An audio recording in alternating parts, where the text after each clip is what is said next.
Good morning. I am Betsy Sylvester, a sophomore here at Carleton, and I am honored to introduce today's Convocation speaker, Chris Kratt. While at Carleton, Chris received a Larson Fellowship to travel and film animals abroad during the summer after his junior year. After graduating from Carleton in 1992, Chris was awarded the prestigious Thomas J. Watson Fellowship, which he used to film wildlife documentary in Peru, Brazil, and Australia. The fellowship money was well spent, as Chris and his brother Martin have created, written, and starred in 3 television shows: Kratts Creatures, Zaboomafoo, and the newest edition, Be the Animal. Kratts, what? Be the Creature. Be the Creature. I'm sorry. Kratts Creatures and Zaboomafoo, their top-rated children's television shows, have won the approval of children and adults everywhere. Their commitment to conservation, as well as their entertaining shows that combine their enthusiasm for their work, live animals, puppets, and clay animation, has earned them great success. Awards Chris has received for his work include the Genesis Award, a coveted honor within the media and entertainment industry for those concerned about animal welfare, a Parents' Choice Award, an International Wildlife Film Festival Award for Best Children's Program, and in 1999, an award of appreciation for his ongoing commitment and public service on behalf of conservation and environmental education by U.S. Secretary of the Interior Bruce Babbitt. In addition, Chris was awarded the In the Spirit of Carleton Award in 2002, which recognizes Carleton alumni who have made a significant contribution to civic or professional organizations and who demonstrate the attributes of Carleton's liberal arts education, exhibiting creativity, purposefulness, and a commitment to quality and improving the community. Chris is also deeply committed to ensuring that the animals he loves so much will be around for generations to come. He is a founder of Kratts Brothers Creatures Heroes, a nonprofit dedicated to enabling children to help wild animals around the world, and the Carleton Organization for Biodiversity, a group working to increase public awareness about conservation and wildlife. Please join me in welcoming Chris Kratt back to Carleton College.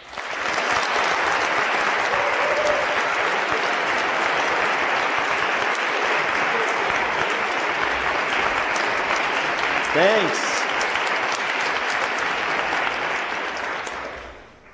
Thank you very much. Thanks a lot, Betsy, for that introduction. I had forgotten some of those things. It was great. And it's really good to be back here at Carleton. Doing Convocation today, it kind of feels like coming full circle because in large part, my career in wildlife filmmaking and in television started right here at Carleton. And Carleton professors played a significant role in making it all happen for me. So it feels really, really great to be back here. When I was asked to do the Convocation, I was told that you guys might be interested in how it all started, how I went from being a biology student here to having a few TV shows. So that's what I'm going to focus on.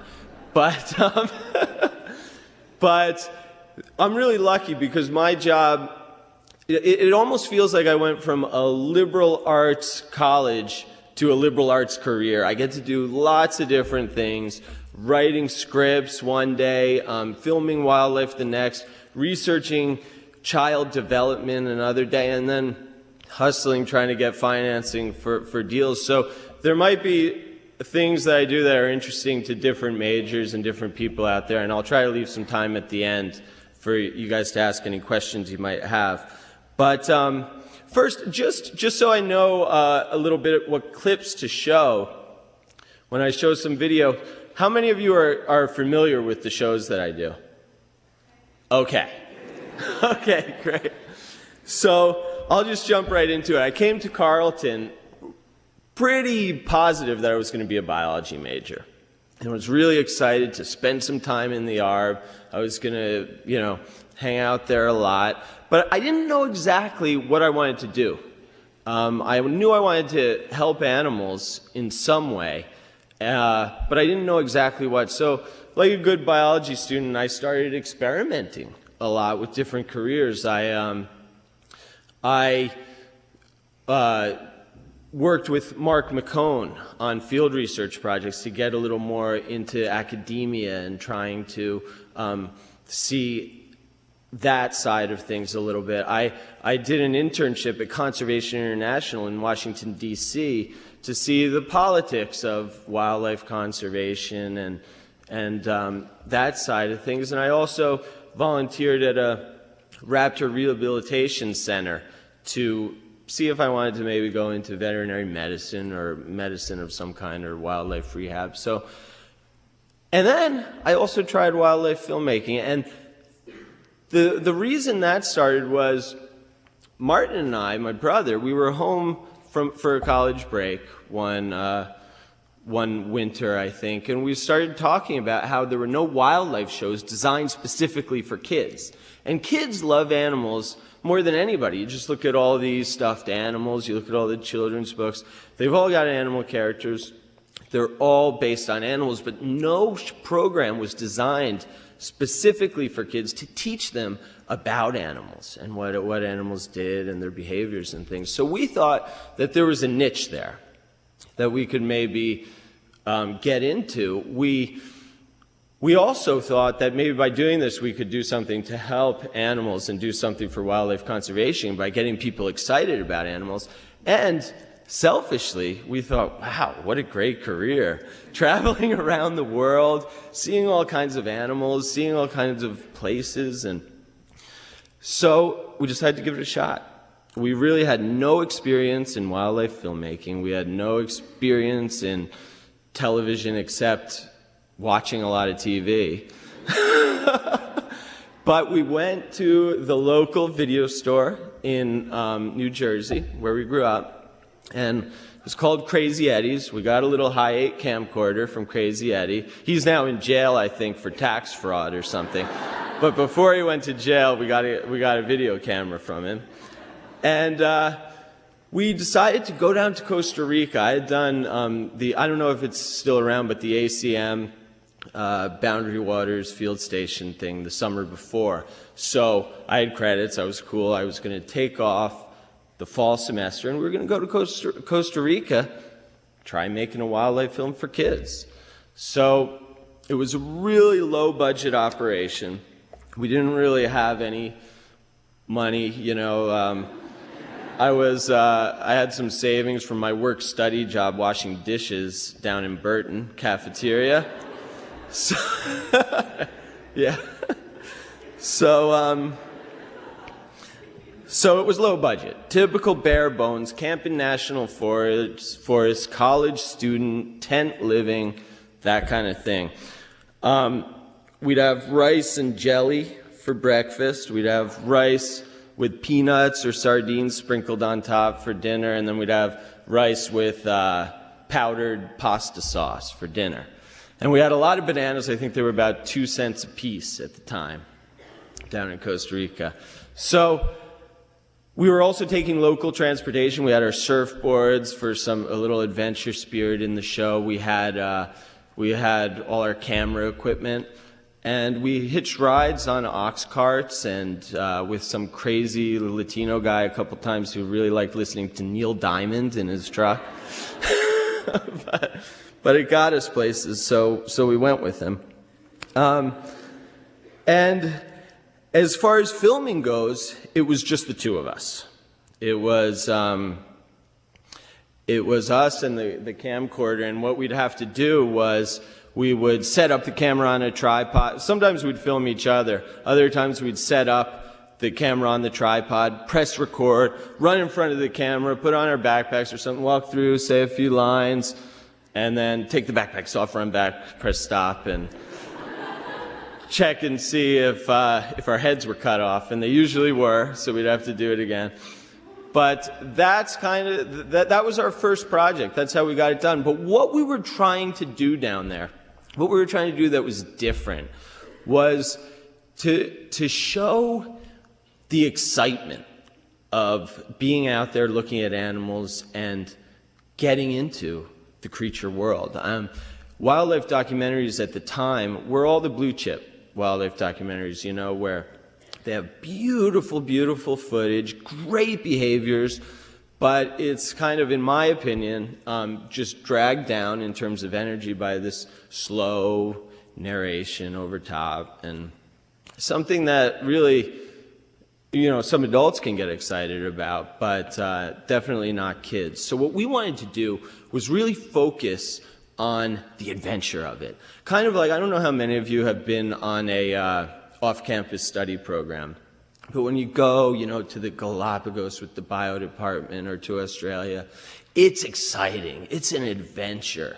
It's something that was what we wanted to capture, the experience of getting to the animals, finding them, interacting with them in some ways, and really getting to know their behaviors by experience it rather than just seeing pictures and hearing some of the science behind it. So we spent 2 months, 2 to 3 months down there, and we ended up with footage that we could use to make a few shorts. We did one called Slowly Goes the Sloth on three-toed sloths. We did Dinosaurs in the Attic about ptenosaurs, these big iguanid lizards. And we did a longer video that we called the Arribada, the Olive Ridley arrival. And this was about the Olive Ridley nesting event called the Arribada. It means arrival in Spanish. And they gather from the coast of North, South, and Central America to this one beach in Costa Rica. It's a tiny 1 kilometer beach, but they all wait there beyond the breakers until the time is right, usually around the 3/4 waning moon. And then they come up en masse, 40,000 sea turtles in a single night, laying their eggs, and you can hardly find a place to put your foot down. The beach is just packed with turtles. So that was our subject. And well, actually, first, before I show you the clip before I embarrass myself by showing you the clip, when we were done getting all the footage, we headed back to Jersey. It was before winter term, so we went and shut ourselves up in my parents' basement. We borrowed our dad's VCR, and we used our camcorder, hooked up the camera to the VCR. Back then, you didn't get free with an iMac some video editing software or Final Cut Pro or anything like that. So we had to time out our cuts. We'd play the source and on the record, but we knew that about a second after we pressed record, the cut would kick in and it would start recording on our show. So one of us sat there with his stopwatch, the other sat there with his finger on the record button, and we did a few dry runs, making sure we had the timing down, and then we do it for real. And we got through it, and we're done before winter term, and this is what it looked like. Just a little clip. Our very first attempt.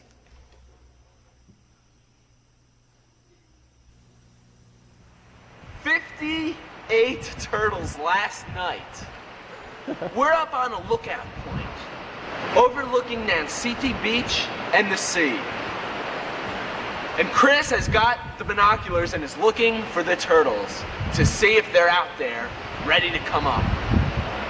Yeah, there's turtles out there. There are turtles. Now all we have to do is wait until nightfall." Woohoo! Can you believe that we did not even have to wait until darkness? It's only 4 o'clock, and already the sea turtles are arriving. Here they are!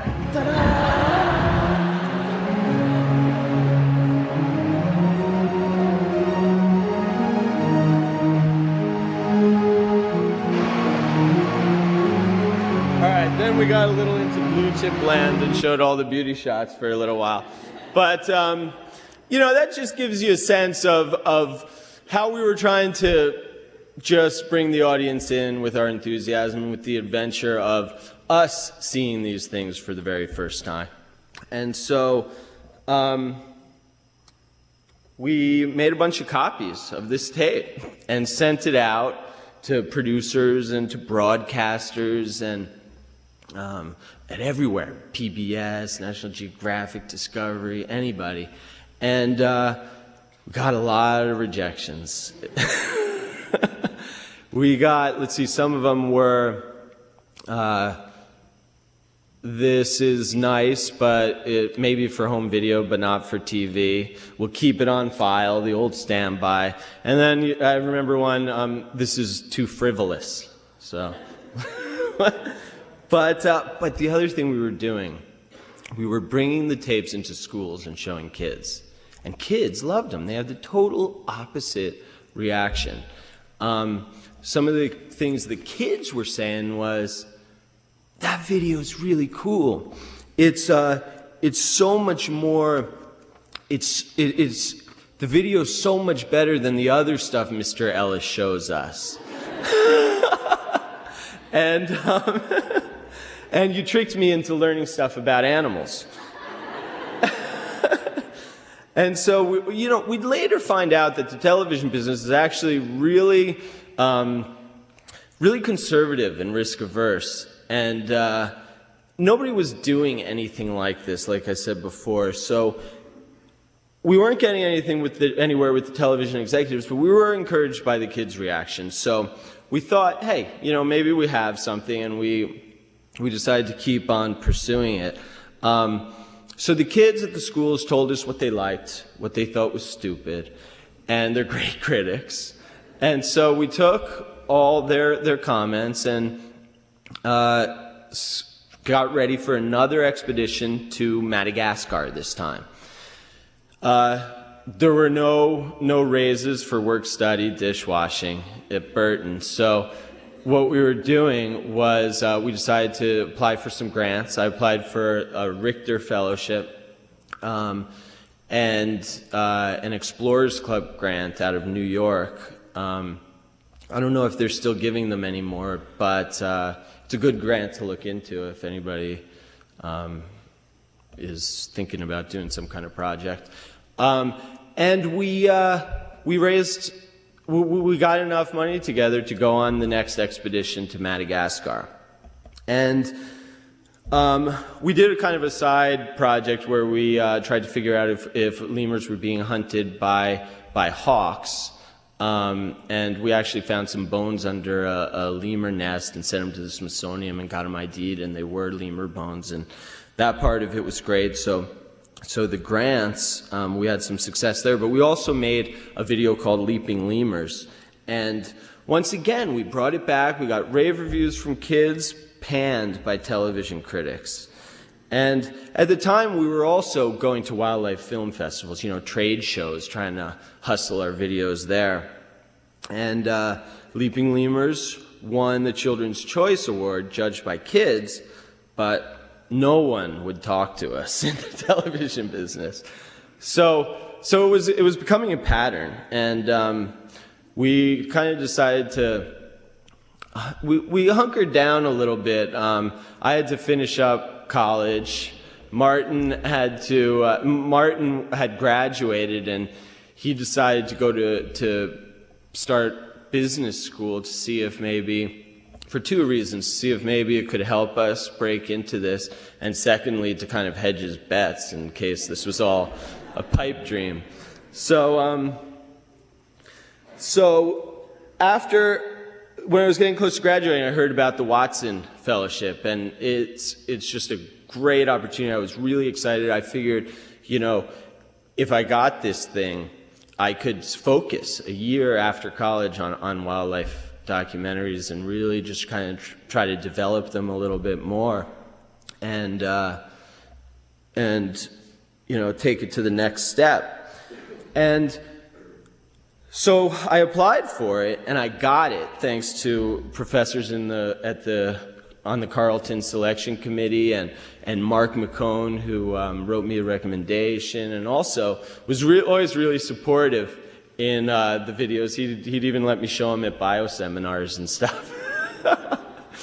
But Carleton students were great too. They showed up and they watched my videos, so it was a really supportive environment. But anyway, when I started with the Watson Fellowship, I would go to the Peruvian Amazon, Australia, and Indonesia. And Martin and I had basically agreed that if we'd give it one more year, and if after a year, we weren't getting anywhere, we might start thinking about doing something else. And we decided to get a new high-8 camera. We decided to get an editing deck so we wouldn't have to do the old stopwatch thing anymore.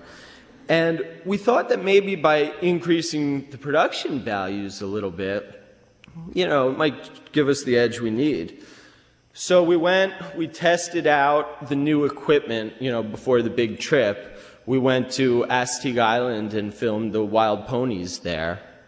And, you know, we started bringing it up a notch, you know, besides just presenting and doing the adventure, we started doing little things like in that episode. I won't show you the clip because I think we probably won't have time, but we got a horse costume and we walked out to the wild ponies to see what they do with a strange looking pony in their midst. And, you know, fun stuff like that. We were starting to step up not only the adventure, but the just sheer fun of it all. And just before we left, we sent that tape out too. We sent it out too, and just before we left, somebody at Maryland Public Television named Leo Eaton called us, and he had watched it with his 4-year-old son and saw his 4-year-old son's reaction. And he said that he really liked it. And we said, we're going to the Amazon in 2 days. We're going to do a really, really good one. And he said, well, you know, when you get back, maybe you guys want to use our editing facilities to edit the thing. And wow, we were really, really psyched. I mean, the editing deck, we were ready to return and get our money back. But we had already used it on the wild ponies. And so we headed down to the Amazon, and we were really, really chuffed, really ready to do a good job. And we went to John Terborg's research site in Manu National Park, an area that's one of the contenders for the highest diversity in the world in terms of number of animal species. We filmed giant otters, scarlet macaws on a clay lick, pygmy marmosets, white-lipped peccaries, monkeys, all kinds of things. It was a great success. We ended up getting really good footage, having a lot of adventures along the way. A well-known photographer tried to like sabotage what we were shooting by busting down our scaffolding, and I got bitten by a snake that no one knew what kind of snake it was. Even the Machu-Ginga Indians who we met, when I showed them the snake and asked them if it was poisonous, they said, ooh. So I walked around the rest of the day wondering if I felt anything. But I had done the snake extractor kit, so you know, I at least had that comfort. But it was great hanging out with the Machu-Ginga Indians too, because we were there for Halloween and they had never seen Halloween before. They thought it was the craziest thing in the world. We popped popcorn and it was just, it was great fun. We should have made it part of the show, and had it happened today, we would have. But we weren't quite that advanced yet in our thinking. So anyway, we got back from the Amazon, and this is a little clip, whoops, of what we had.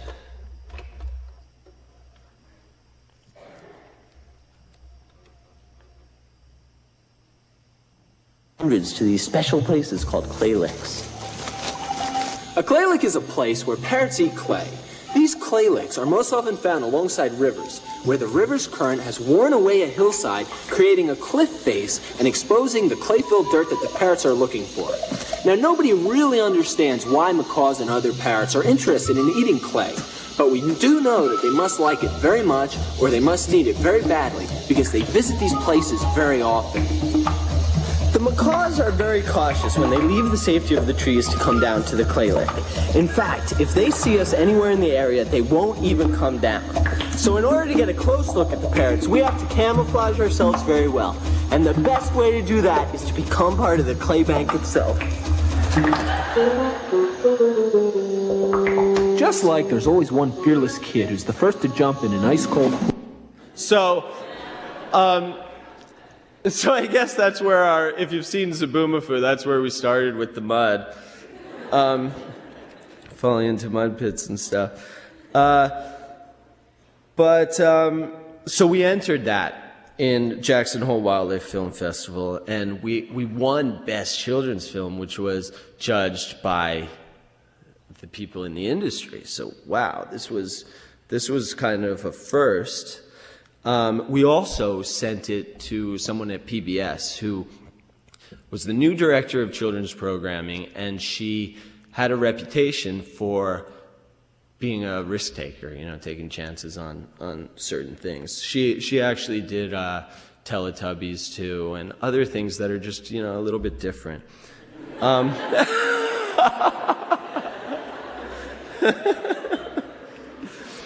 And after receiving our tape and our proposal, we had put together a proposal for a 13-part weekly series.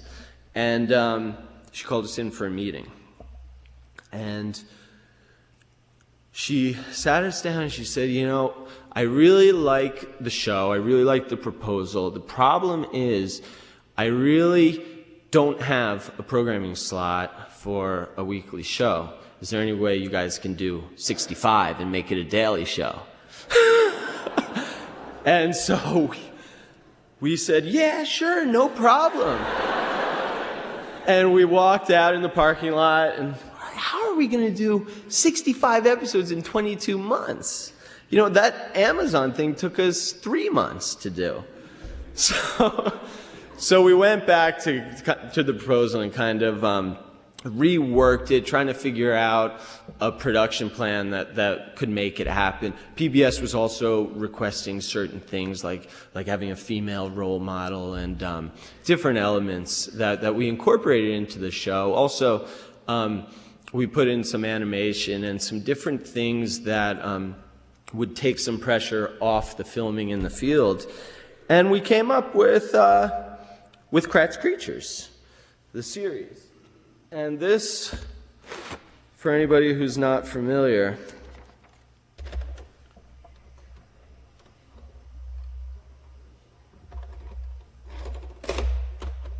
is what the show's about. Is how we had progressed. This is where we had gotten to by this point.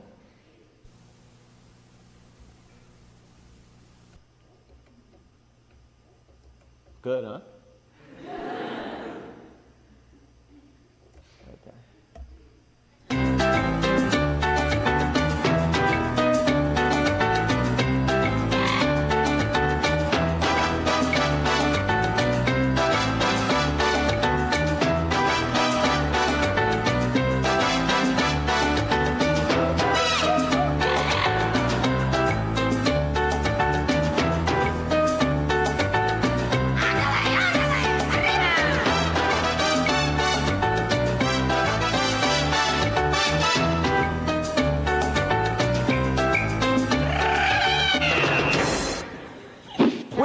Town of Bushbuckrunt, South Africa. We're here in the outback of Australia. We're here in the second largest country in the world. We're here in Tasmania. We're here in the early morning at this turtle beach in Costa Rica. My brother Martin and I will go anywhere, do anything to be one of the herd. Take a look.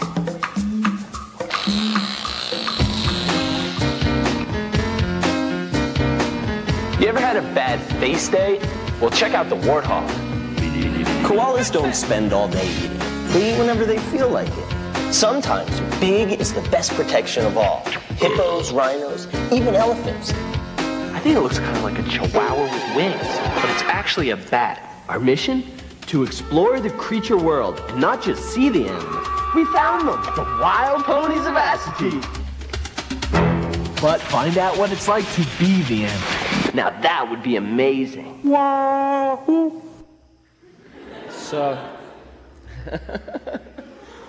So you know what we started doing a lot, and we had done it from the very beginning, but we started doing more often imitations of animals, you know, trying to see what it was like to fish like a heron, see if we could jump in and catch fish in our teeth, you know, fun stuff that a kid could get into, you know, just childlike fun. And this is one of the, we every now and then we did experiments on Kratts Creatures, experiments that would make my biology professors proud. Here's one of them. Test dummy, make it safely across the river. You ready, Chris? I'm ready. You ready? Ready. You ready? Okay. Good luck! Hang on tight! Man, if Ken makes this, he's headed straight for the stratosphere, as far as hypnotist dummies are concerned.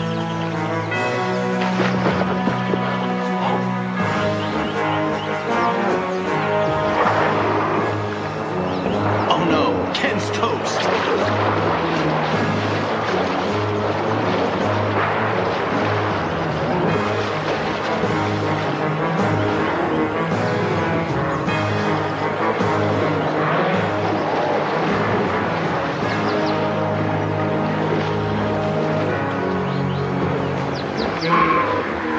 But that wasn't us.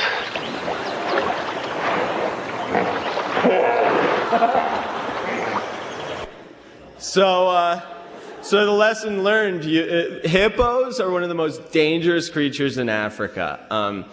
That's just how we decided to show that fact. Rather than just say it. So anyway, that was Kratts Creatures, and when it started airing, the most gratifying thing became the reaction that we were getting from kids and the impact it was having on kids. We never really anticipated that, even though we were going into schools, we were always kind of doing the shows for animals and for animal conservation, but when we started seeing the effect that the shows were having on kids, it totally changed that, and we started doing it for both kids and for animals. One mom told us at a signing or some kind of event that she couldn't find her kids anywhere in the house, and and she started hearing noises coming from the laundry room, and she opened the door, and her kids were sitting there in this laundry basket with brooms in their hands. Clothes were everywhere, dirty mixed with clean. It was just a wreck. And the mom's like, "What are you guys doing?" The kids paddling along in their laundry basket. "We're in the Great Barrier Reef. We're in Australia, Mom. And see that sock over there? That's a nudibranch." And the mom's like, "A nuda what?" And the kid says, "A sea slug, Mom. Come on. It's like a sea slug." And so, you know, parents were also thanking us for the show because they could see their kids taking an interest in an activity, in creature adventuring, in going out into the yard and looking at animals, looking at birds, skunks, whatever they could find. And it had become a family activity. Parents were taking their kids, going to parks, looking at animals, and it was exactly what we wanted to accomplish with the shows, because instead of just seeing animals and getting the info and seeing the footage, we were trying to instill this excitement, and it was catching on. It was catching on. Proof positive was that the kids were going out and having some of these adventures on their own. So that was great. And, you know, another surprising thing was that the audience range for Kratts Creatures was much broader than we expected. We ended up getting in the mail, I think from Ohio State or something, a Kratts Creatures drinking game. Where every time we fell in the mud, drink 3 drinks. I don't remember the exact rules. But, and one time at a signing in Kansas, a fireman was standing there, big guy, no kid by his side, and he said, "Hey guys, I don't have any kids, but every day at about 5 o'clock down at fire station number 527, we put down our cards and watch Kratts Creatures. We love it." So, and another group that was watching the show were preschoolers. PBS has always drawn a lot of preschoolers. They have lots of shows for them. And kids were watching Kratts Creatures, attracted to the preschoolers were watching, attracted to the animals, attracted to the kind of physical humor and the imitations and the music. And PBS asked us if we could create a preschool wildlife show. And we were really excited by this because there had never been a preschool wildlife show before either. And the thing that excited us the most was that we would have an opportunity to make the very first introductions to of kids to animals, you know, and maybe we would even be able to kind of beat Aunt Ethel to the punch when she sees a spider in the bathtub and she goes, "Ah, it's a spider, it's a spider." Maybe we'd be able to introduce these preschoolers to spiders, show that some you can even hold, show how fascinating they are before they read, you know, Little Red Riding Hood and the Big Bad Wolf and have these negative things about animals. We were really psyched with the ability to give kids the first introduction. And what we wanted to make the show, we wanted to make it about making friends with animals, about you know, we thought about how, you know, if you have a pet dog and you love your pet dog, and imagine if your pet dog started talking to you. If he could tell you what made him happy, if he could tell you what he wanted to do, you know, and talk. And so we thought that that would be a great way to really get preschoolers connected to animals, and we wanted to get that sort of magic into the show. So we decided, you know, preschoolers also love puppets, they love animation, and so puppets were good for a live action show like this. And we thought if we could meld puppetry and a real live footage of an animal, we could create this character, this sort of conduit that kids could have with the animal world. And the setup was kind of that Martin and I were in this show too. We were kind of the big brother figures that knew a lot about animals. The preschoolers and Zabu were kind of on the same page, one an animal, one a human, but they were learning about animals, and they were coming to this place that we had created, Animal Junction, to meet animals along with us, you know, the four of us, me, Martin, Zoboomafoo, and the kid at home. So, and the other element that preschoolers really respond to is to have a place to go to, a safe place like Animal Junction, a place they know, a place where they know what happens every day. They know every time we open the closet, stuff falls on us. And so Animal Junction we thought of as a pit stop place for wandering animals. Any animal could come in, a tiger, a penguin, a kangaroo, and they'd come and go as they please, and we'd just have a good time with them and check out their features and learn about them. And so I'll just show a little clip for anybody who might not know the series.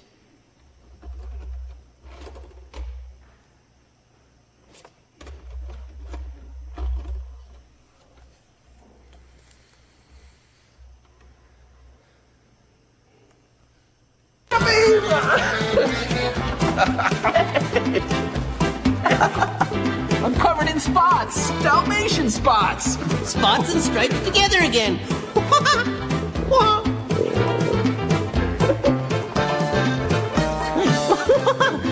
Dalmatian Dalmatian doesn't have camouflage spots.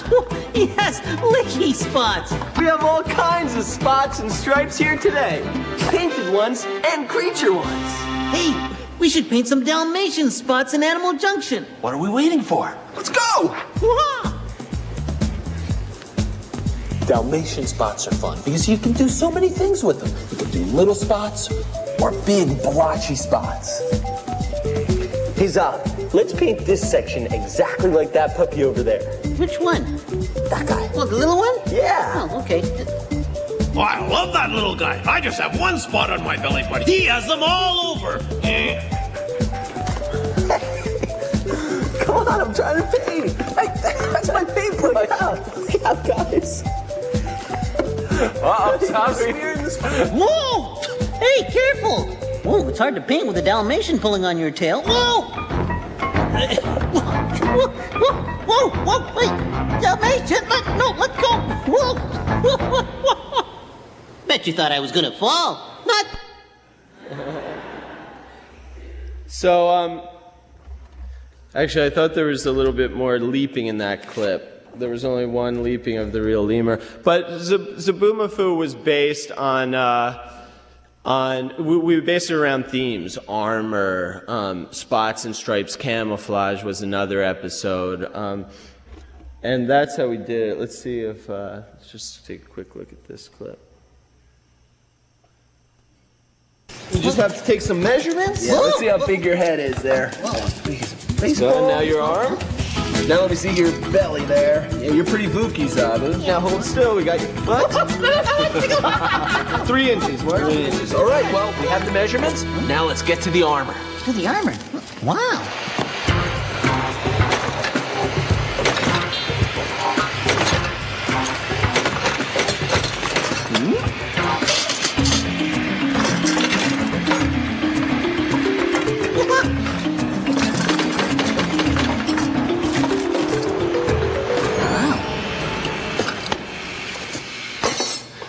All right, Zob.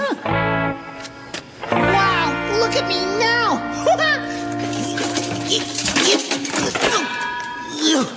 Hey, I didn't get hurt! Oh, excuse me. Sorry. Oh, sorry. Excuse me. Whoa! Manga Sika, I can bump. So everything from camels, tigers, bats, snow leopards, puppies. We had so many animals in Animal Junction. We did 65 episodes of that show so far, and again, we were having great responses. You know, little 3-year-old kids were sitting on their grandfather's laps, reading books, looking at animal picture books, and they'd come across a lemur or something, and the grandfather would go, and there's a monkey, and the kid would go, that's a lemur! You know, and the thing is that when little kids can teach an adult something about animals, it's the most empowering, greatest thing for a kid. And that was happening. Now, one other thing that was happening at the time, where we got a letter one day from a girl named Katie O'Connell. And she sent us $3.18.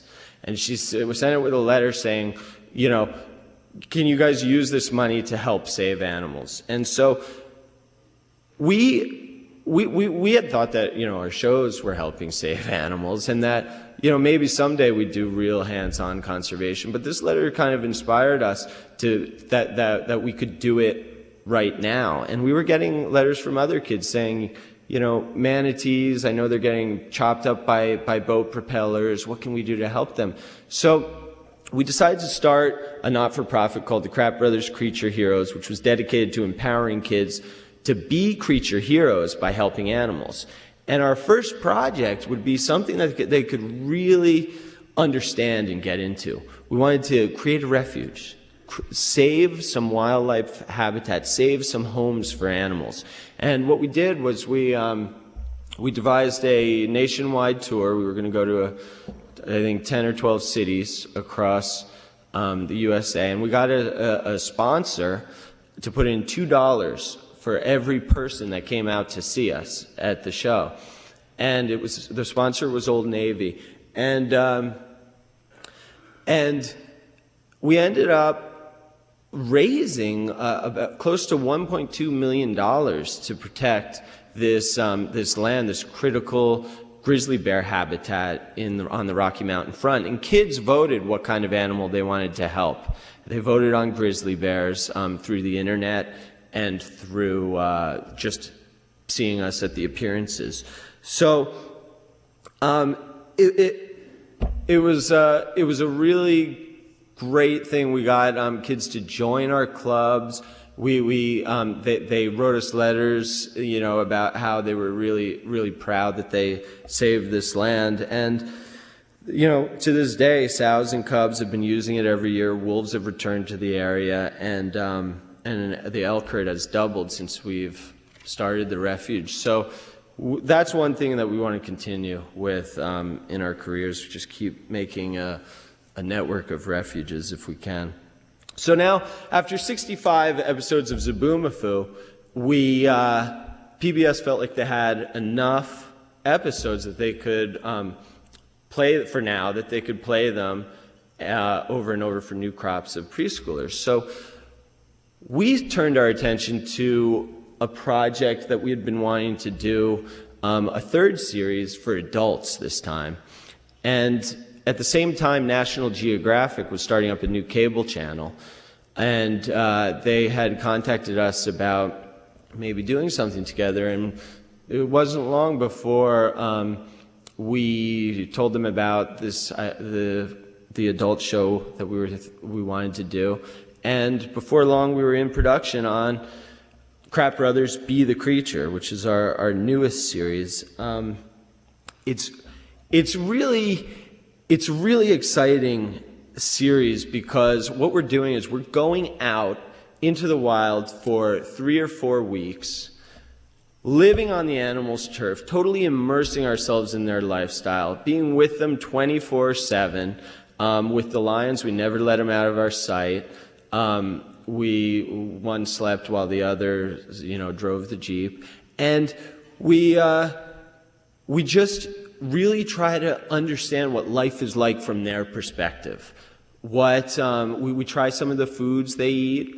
We get on their schedule like we did with the lions. We get to know what kinds of other characters in the ecosystem they have to worry about. And it's been really fun, and we've seen some amazing things, and I'm just going to show you a little bit here.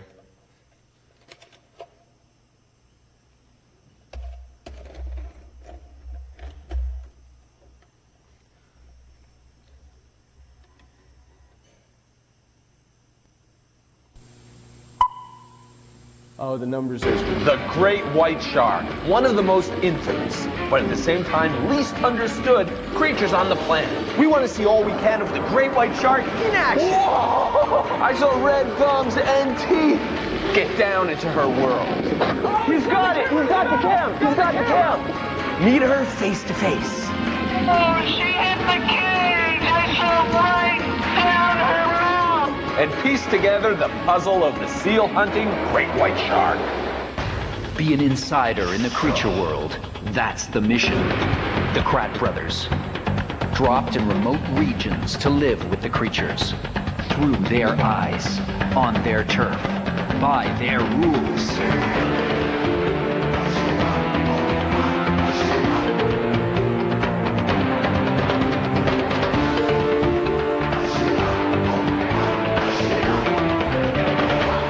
Be the creature.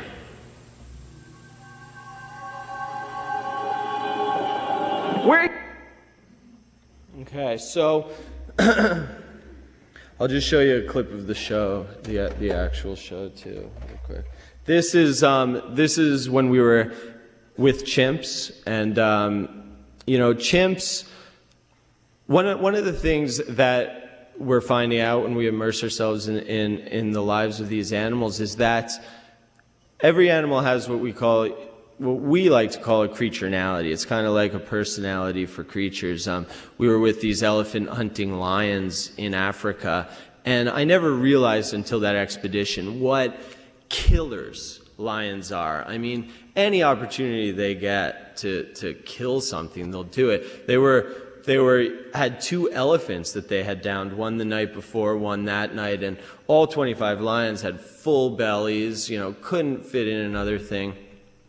And a mouse runs by the carcass. One of the lions just smashed it and ate it, and it was gone, and then rolled back over to go to sleep again. I mean, it's just, it was amazing. They would see a wild cat, they would see a wild dog, and they would just run after it, just wanting to kill it. It almost seemed like they were, like they enjoyed it, to be honest with you. But, and then, manatees are an example of a creature who are total opposite, gentle. We'd scratch them, and if we weren't scratching in the right place, they'd grab my hand with their flipper and move it over to the other side where they had an itch. And chimps. Chimps, we always see them as these little orphans, these cute, lovable things, sometimes dressed in humans' clothes. But an adult chimp, a lot like us, really, has we share 99% of the same DNA, and it shows. They have an intelligent, gentle, caring side. They make friendships, they make alliances with other chimps, but they also have what you might call a dark side. They have wars with neighboring troops. They murder members of their own troops occasionally, just ganging up and killing them. And they go on organized hunts. And this clip shows you a little bit about the lesser-known side of the chimpanzee.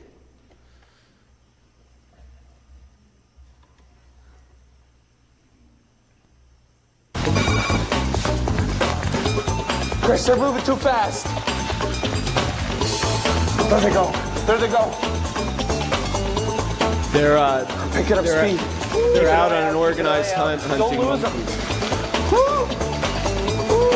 The males get together and do it. I lost them.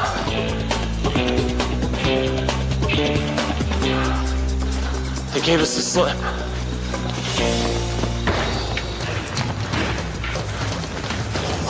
So we just pushed on, going in the direction we thought they had gone.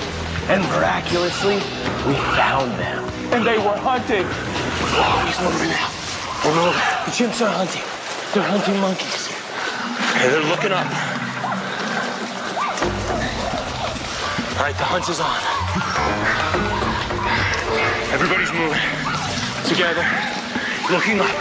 There are some chimps in the tree right now. And this party that I'm with is on the ground.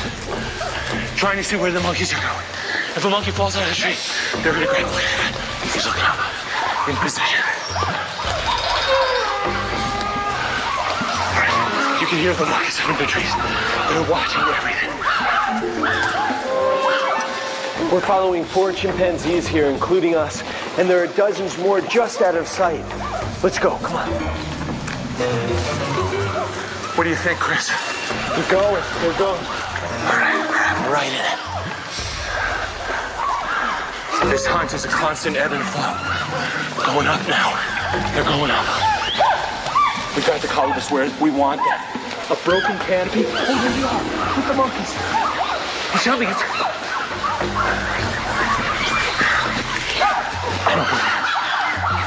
Does he have one? Yes, he has one. There it is. Got him. Oh, there he is. They're going to take another one. Martin, I'm staying with this guy. More over here. Big party can kill over 10 monkeys. Okay, more are still hunting here. 1 chimpanzee. So anyway, it's brutal.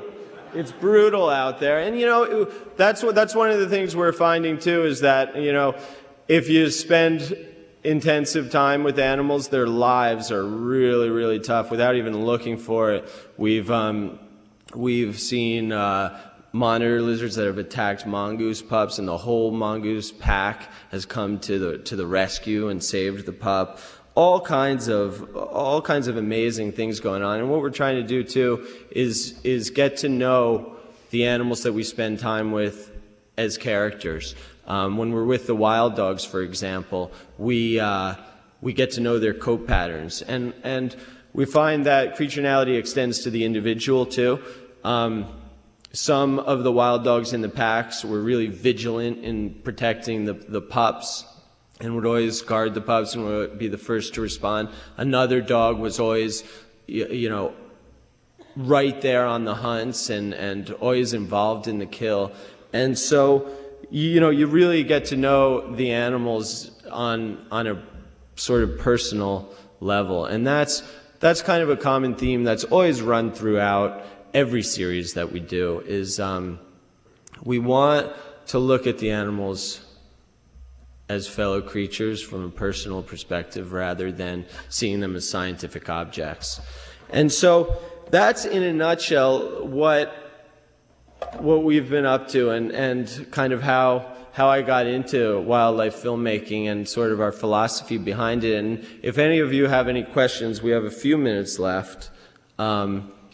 Just to, you can ask me anything about the business or, yes? I have two questions. First of all, have you ever thought about writing a book of all your different experiences and this whole idea of creaturality that, you obviously describe many people more personally. The other question is there a reason to use the word creature instead of animal?